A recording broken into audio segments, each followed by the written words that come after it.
What is up, guys? I'm Triple B from the Triple B Hunter, and today we're going to be going over what's in my pack. Now, let's get into it. For starters, I run the Alps Outdoors Traverse 74-liter pack. Now, this pack is an internal frame pack, so you lose some of your quality there, as to say an external frame would be. But you know what? It's not the most expensive pack on the market. It runs about that $200 range, depending on where you buy it from. And it served me well. It has carried packed my bear out, it packed my buck out, it packed my cougar out, and it even packed my bull elk out. So I can't really complain too much. One downside to this pack that I do have personally is that I have yet to come up with a way where I can put my hide. I've stuffed my bear hide right here. It worked. It fell out one time, repositioned it, tightened it down again, made it back to the truck. Like I said, it works. Maybe I could put it on top here, but this section is where your meat's supposed to go. So put my quarters in there, cinch that down. Got a main big compartment, a couple different spots for organizations. Just a big jump compartment. A couple bat wings here. Water bottle pouch for water bottle. Spot and scope pouch. This is probably my favorite part of this pack is that it has a spot and scope pouch. But besides that, I mean, it served me well. It rides decent for my body. Um, there's definitely more comfortable packs out there, but for what for what I'm doing, this pack works great. Now for water, I run the Pinion Wild Nalgene Swig Rig Combo setup. This setup is just a wonderful water setup. You don't have to mess around with a bladder in your pack, worry about that leaking or spilling all over your gear. But you still have that straw to run around your pack, so you got quick access to water. You're not trying to grab an Nalgene out of your water bottle pouch or nothing. But you still got that Nalgene easy to fill up, easy to dump out, whichever case may be, works perfect. I love this system. Now for water purification, I run the Sawyer Squeeze. This system has served me well. I can't tell you how many times I've used this thing. It works great. I've never had any issues with it. It filters water decently quick. So, I mean, that setup alone is probably the best setup I have figured out to run, and I love it.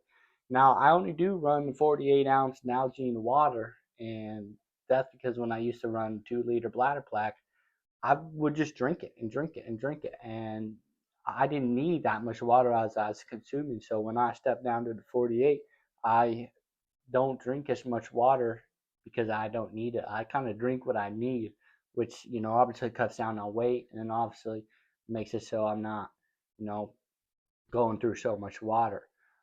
Typically in a day on a day hunt, I don't go through more than 48 ounces of water. I mean, it depends on the country, depends on the terrain I'm hiking in, but usually I can last a day on about 48 ounces of water. Like I said, that's weather dependent, country dependent, but so I really like that system. For food, just run a simple 1 gallon Ziploc baggie, couple snacks, usually throw a sandwich in there, throw it in the pack, good to go. Usually going for day hunts. Uh, haven't got into a lot of backcountry hunting, so do a lot of front country hunting. Only getting about 5 miles from the truck. Base camp every night, hiking in.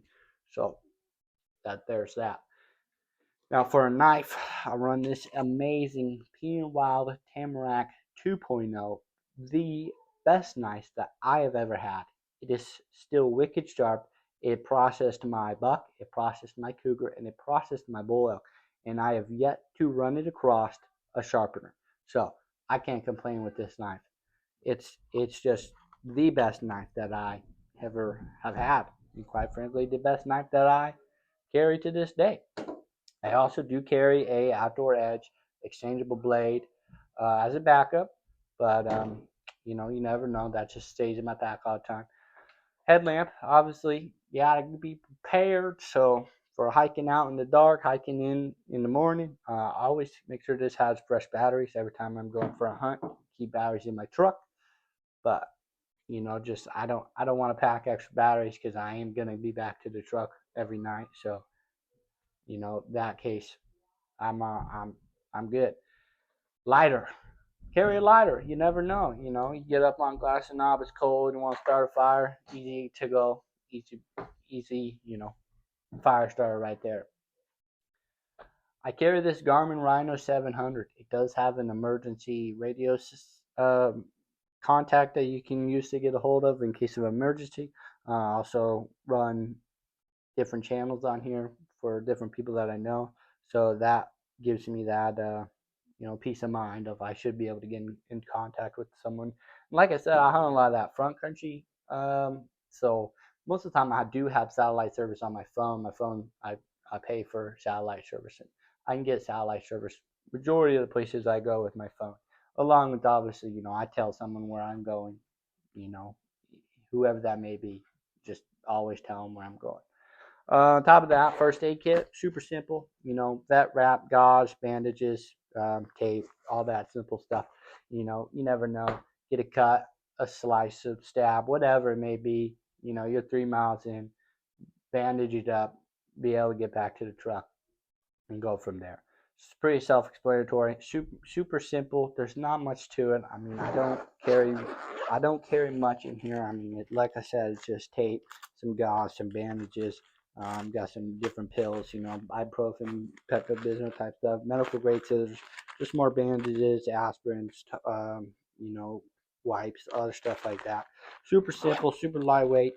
Not much to it, but hopefully enough, that if I do get injured in the field, that this will cover it and make it so I can get back to the truck. I do carry a nice big first aid kit in my truck that has a lot more better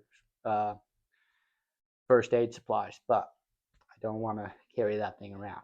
Now, the number one topic in the hunting industry, game bags. Let me tell you, these game bags right here, Peeing Wild game bags. Let me show you this right here. So I got 5 game bags in this Peeing Wild game bag set. This is the deer size set. Look at this right here. Look at this beautiful game bag with that tamarack tree. And then you see this right here? This is a buckle system they have integrated into their game bags. You still have that original drawstring, right? Put your meat in here. Boom, boom, boom. Pull that drawstring down nice and tight, right? And then guess what? Look, no more messing around with that drawstring. I got a buckle system right here. Up over a pole or a meat pole or a tree. Boom. And there it hangs just like that. I've used these 3 times this year. I put my buck in these deer-sized game bags. I also put my cougar in these deer-sized game bags.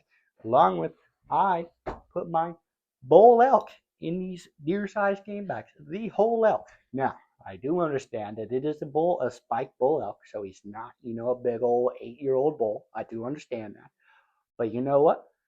I put each quarter in one game bag, and my back straps, heart, liver, tenderloins, and all the burger meat off this spike that I shot right here into these game bags and packed them out in one trip. Me and my dad, I took rear shoulder, front shoulder, burger bag in the head. He took rear and front shoulder, and we hiked it out to the truck. So you can't get no better than that. And then you throw them up over a meat pole and they just sit there. It's great. I love it. Best game bags out there in the hunting world. I do carry 6 extra bullets with me that sit right in my hip pouch. Just in case. My rifle carries 3.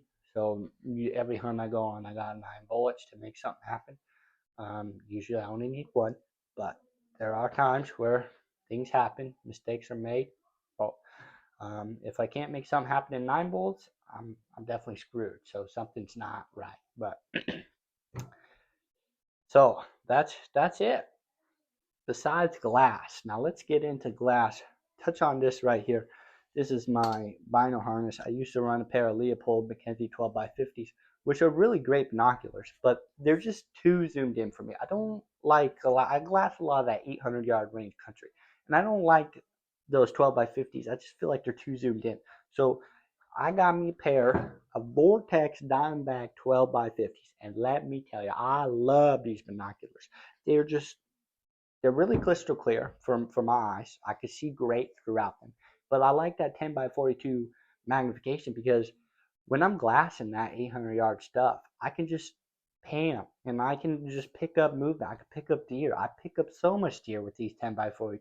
It take me a split second, get on a glass, and I'll pull these 10 by 42s up, and boom, right there, there's a deer. Boom, right there, there's an elk. Now, I don't hear it very good, like I mentioned before, so I do rely on my eyes a lot. So I pick up movement very quickly, like a little flicker of an ear, a tail, a butt, whatever it may be. I pick that up very quickly because I do not have that sixth sense, if you know what I'm saying. So, but these 10 by 42s, I personally love them. Vinyl harness here that come with my 12 by 50s.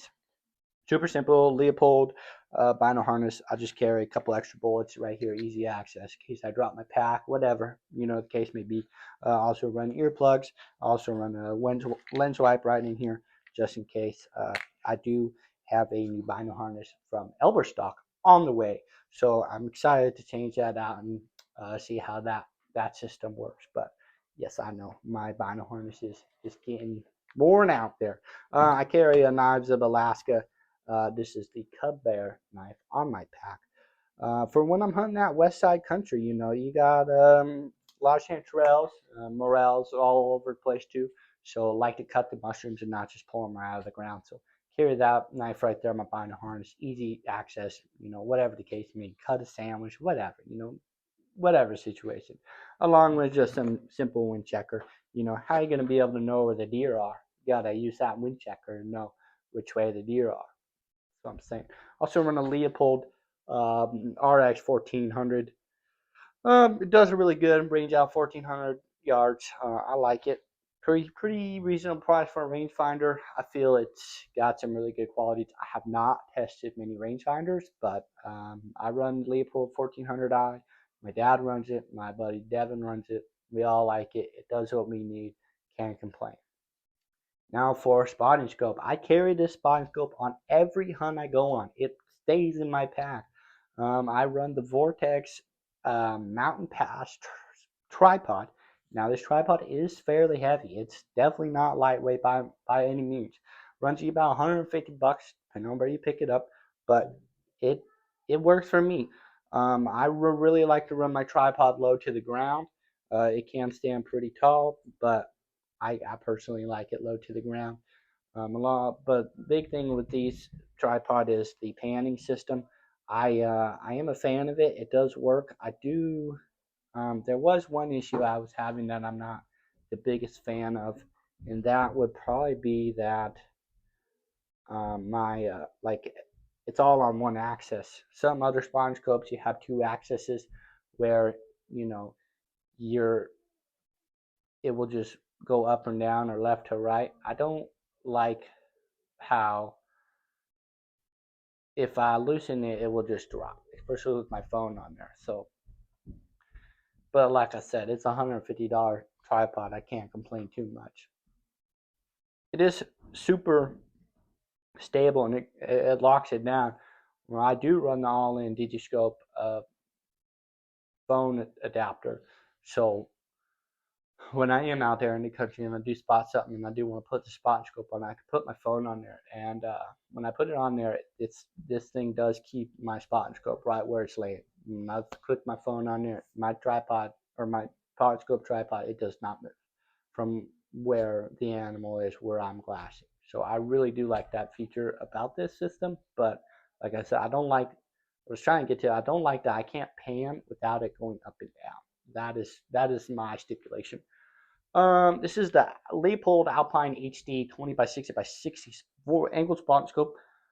It served me well. I used to run a cheap Simmons 20 by 60 by 60 spot and scope. It's like $160 spot and scope. Obviously, you pay for what you get. So that glasses, I could zoom it in, but you didn't get really very good definition. Obviously, with C class, you're not. So stepped up to this, and it served me well. I definitely see a lot more things, being able to glass a buck at a mile and a half and see that it's legal and, those types of situations. So I am very, I don't hunt without this. If I had to tell you what I don't hunt without, it would be my spot and scope, obviously my game bags, because How are you going to pack that animal out when you're 3 miles up in front of the truck? You ain't dragging it, that's for sure. That's probably the two most important pieces of gear in my opinion. Besides obviously a knife, kill kit, whatever the case may be, water. But that's just kind of what I run. Like I said, I do a lot of that front country hunting, so I'm only getting in 2, 3, 5 miles from the truck. I'm not getting in super deep. But the biggest thing that comes about this is you don't need this expensive gear to get in there deep. All you got to do, you just got to put boots on the ground and you just got to go. That's all there is to it. No matter what gear you have. I mean, I definitely do not have the most expensive gear. Yeah, I have a decent, price spot and scope. It's only $400. It's not that most expensive spot scope out there. Like the Diamondback HDs, I got them on sale for like $200. Like they work great for me. They are definitely not nowhere near the most expensive binos are on the market. P&Y game backs. Go get you a set, man. These things are just a game changer. I love them. They have handled everything I've thrown at them way above my standards. What I was expecting out of them, just blown out. I love them. Um, Besides that, I mean, it kind of work into this for me personally. Like, I never knew how to get back in there. I never knew how to get 3, 4, 5 miles from their truck. Growing up, we did a lot of west side, you know, west side hunting. So checking clear cuts type thing, running roads, whatever it may be. That's what I grew up doing, and it wasn't until recently that I started getting deeper, getting further, and really come down to internally, I was like, no, I can't. How can I get that? I don't have, a nice pack. I don't have good glass. I don't have, you know, whatever the case may be. I don't have that expensive gear. But the fact is, you don't need expensive gear to get the into the quote unquote back country or even the front country. You just gotta be comfortable with what you have, know your limits, know what you want to be doing, be ready for that, and just go do it. Last thing I want to talk about is boots. Now, boots are a very touchy subject. Obviously, they just are because you got a wide range of topics to go at. Right here, these bad boys, you already know. Set of Kenetracks. These are I believe they're the Mountain Guides Kenetracks. I actually got a stupid good deal on these. I got these for about 50% off because Sportsman's Warehouse is no longer carrying this style, or the Sportsman's Warehouse that I went to was no longer carrying this style. So I got them for about $250, which, if you know about Kenetrack, that's a screaming deal. So I had to buy them, and they have my size. And I was like, okay, I guess I'm buying them. Now these boots, they're great. I love these boots. They keep my feet warm. They keep my foot dry. Like I hiked 10 miles in the snow with these, and I had them for a week. Like I can't complain. They are a little heavy, you know, compared to like a summer boot, but obviously it's a Kenetrack. Now these right here, these rusty, dusty, crusty, all worn out Danner Element. Let me tell you, these boots are my favorite boot that I have ever had. Just fit my foot so great. I mean, you just look at that. I have hiked the crap out of these things. I mean, they're just so beat up and worn up. But let me tell you, this boot runs about $180, and it is the most comfortable boot. If I could pick between these boots, I would go with the Danners all day, all day. Now, they are not waterproof anymore because I've worn the shit out of them, and the second I step in wet grass, my feet are soaked. So one downside that I have come to find out about those. But like I said, for a summer boot, they are just amazing. They're super lightweight. Like and the big thing about boots that I never really understood is that just because you can wear a pair of Crispies, or just because you wear a pair of Kenetracks, or just because you wear, a pair of Danners, doesn't mean that I am going to be able to my foot's going to like those boots. So and it sucks because boots aren't cheap, so it's hard to find a pair of boots that your foot likes that you can keep going. These Danners Elements, man, I love these boots. They're super light. I just hike all day, and when I'm out there and I'm hiking 3, 4, 5, and I've done 7 miles, and I could just keep going because my feet don't hurt. I just good to go. You just keep going without any hesitation.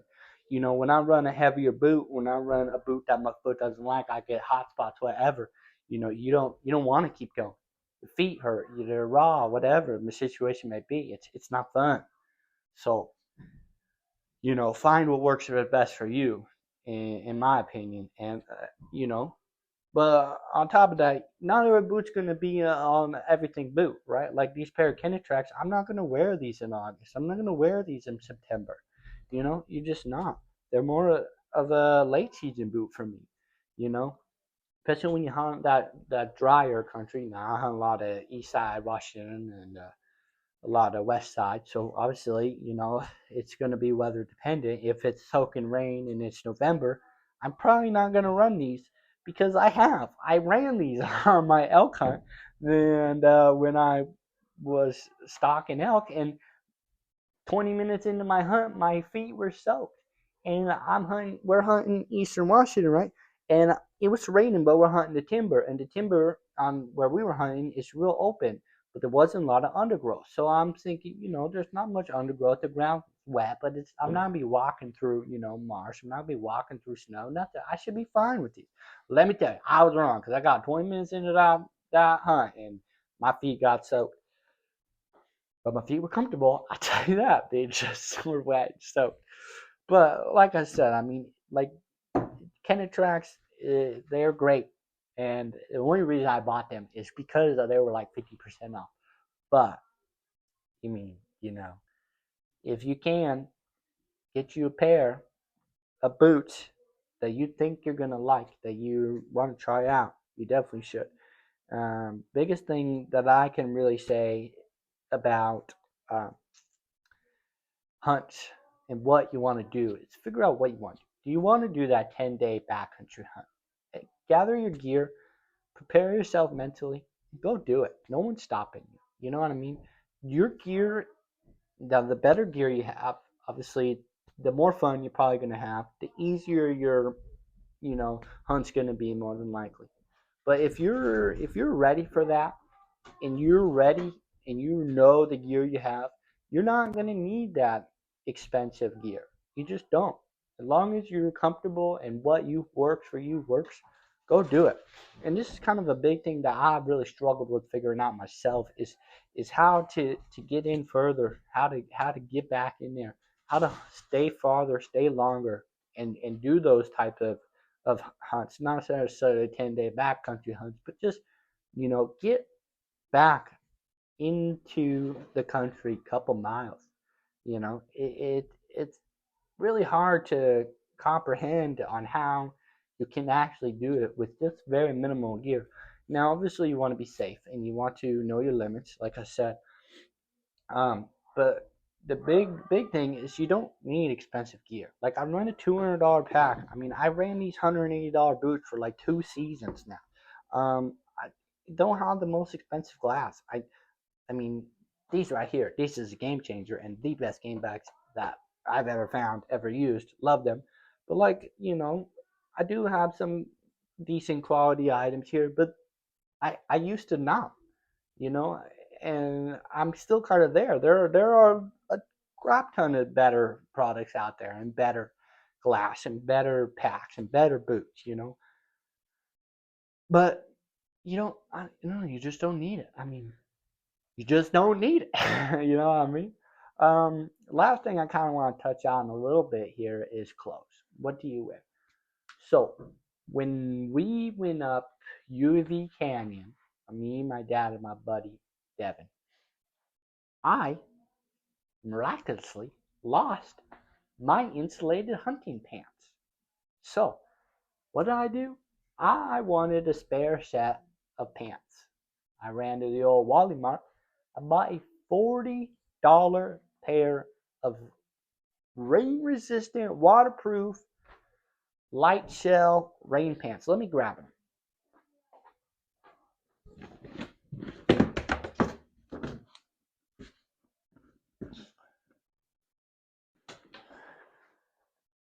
These right here are the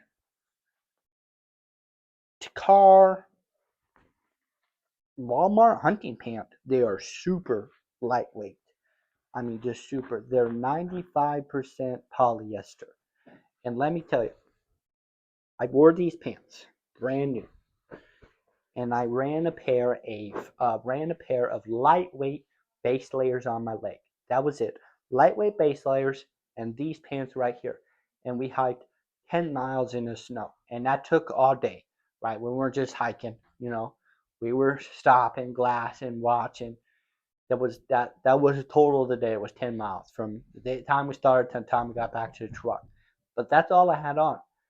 That just What was even crazier, what I totally skipped over, is my pants. My legs did not get wet one bit with these freaking $40 Walmart pants. Not one time did my legs get wet or nothing. And what was even crazier is, I'll put the clip in this, is that like the snow was sticking to my Rivers West uh, waterproof, insulated hunting coat. The snow was sticking to that. But these $40 Walmart pants, the snow never stuck to them. My legs never got wet, nothing. Now, I did wear a lightweight base layer, and so when the wind would whip through, like, my legs would get a little chilly. But other than that, I mean, I was blown away with that. And that just goes to prove to show, if you kind of have the right setup and you're comfortable, you don't need the expensive gear.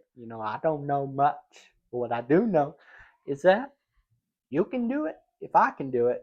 So I hope you enjoyed this video. Hope you could take something from it. And y'all take care.